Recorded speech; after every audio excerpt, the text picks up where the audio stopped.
Hey there, sixth graders. We are diving into our geometry unit, and we are going to focus primarily on area. So when you were in younger grade levels, probably like third grade, fourth grade, and a little bit of last year, we talked about perimeter. So perimeter is the measure of the outside of a shape.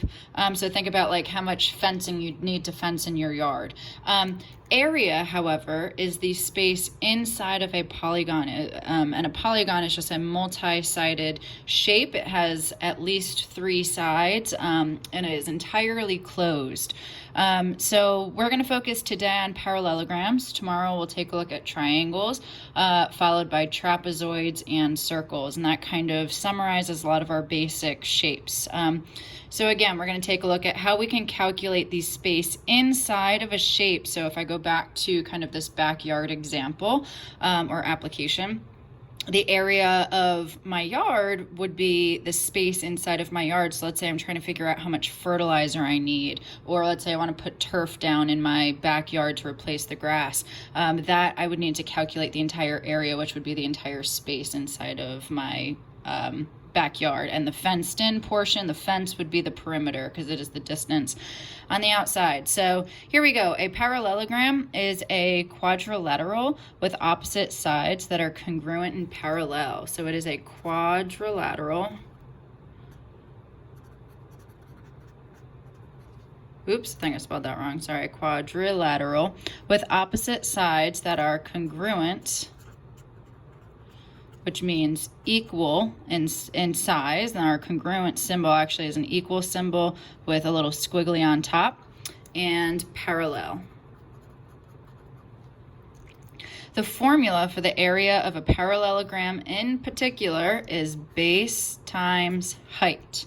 So you're going to measure the base of this quadrilateral, followed by measuring the height of it, and you multiply those two values together, and that will indeed give you the area. The height is perpendicular to the base, which means they form a right angle. So perpendicular things form a right angle. So as you can see, there's a little right angle there.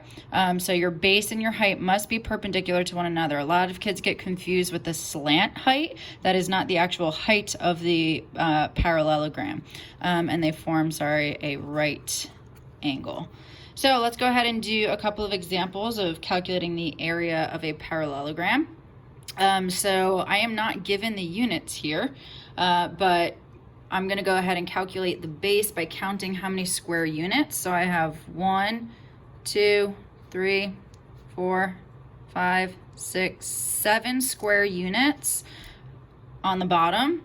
And let's see how tall this is. I have 1, 2, 3 squares to get me all the way up to the top. So my area of my parallelogram, and you're going to see me do this a lot, I like to write A for area, and then I do what's called a subscript, which is something written low to the right hand corner of the letter, and I draw a little parallelogram. The area of a parallelogram is base times height, and this is going to be 7 units times 3 units. And that will give us 21. Now we have to be really careful about our units. Units times units give us square units. So it's units to the second power. So my answer would be 21 square units. Let's do another example. So let's calculate the base first. So I have 1, 2, 3, 4, 5 full square units going across the base. Now, I've seen kids make mistakes and they go from this, they drop this corner down for some reason and they count all the way from here to here. This portion right here is not the base. The base is from here to here. It is the actual line of your parallelogram. It's what I like to envision this parallelogram like sitting on a table. And if it were, the base is what touches the table, and it would be from here to here. And that's 5 units. Now let's calculate the height. The height is 1, 2, 3, 4, 5 full units going up. So the area of this parallelogram, and I always write the formula first, is going to be base times height. Well, it's going to be 5 units times 5 units,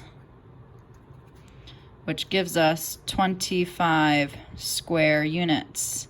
Now, it's really important that you square your units. If not, you will be losing credit, because What does this mean? This means that the inside of this parallelogram has 25 of these full square units. And I know it doesn't look like it because here we've got these little cut up portions. Well, it turns out if you take all of these cut up portions that aren't fully shaded in, and if you rearrange them and turn them and connect them, they will give you 25 of these full square units. So that is, and it's, look at the shape of that. It is literally a square, which is why we call those square units. And the last example here, they tell us our base is 11. And the reason I know this is 11 is because, as we mentioned above, with parallelograms, our bases, the opposite sides, are congruent. So that means this side is also 11 inches. So our base is 11 inches. So area of a parallelogram is base times height. So that's going to be 11 inches times, and our height is measuring 9 inches. Sometimes I like to slide it in here to be inside of the parallelogram because that really gives us a better visual that it's the height. So it's times 9 inches. That's 99 inches times inches gives us square inches. So those are some basic examples of how you can calculate the area of parallelograms. But let's really step this up a level since we are advanced math. Let's go ahead and turn this into 7th grade math by calculating missing dimensions. So we can make this a lot more fun by omitting or leaving out some information. So what we're going to do is we're going to find the missing dimension. So we are going to be given the area and one other piece of information, either the height or the base, and we're going to figure out the missing component or the missing dimension by using our algebra skills. So what we're going to do is we're going to use the area formula, substitute in what you know, and solve for the unknown side using algebra, which is reverse order of operations, SADMAP, all that good stuff that we worked so hard on when we came back from winter break. So this says find the base of a parallelogram with an area of 18 square inches and a height of 2 inches. So what I like to do is I like to write out my information. So I know the area they told me is 18 square inches. The height they told me is 2 inches, and the base is unknown. So I'm going to go ahead and let that be X because we don't know what it is. You can pick whatever variable you want. You could honestly even leave it just B. And now we're going to use the formula. We're going to use the area formula. So we know area equals base times height.